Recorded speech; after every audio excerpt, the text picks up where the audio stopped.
Ang aking menu for today ay arroz caldo. Ito yung kanin, bigas at saka yung glutinous rice, ibig malagkit. And then, nilagyan ko ng paa ng manok at balon-balunan. Ayan.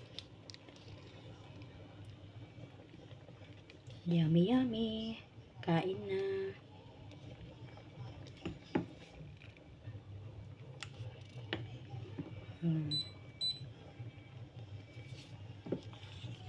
Halu-haluin yan para hindi dumikit sa ilalim.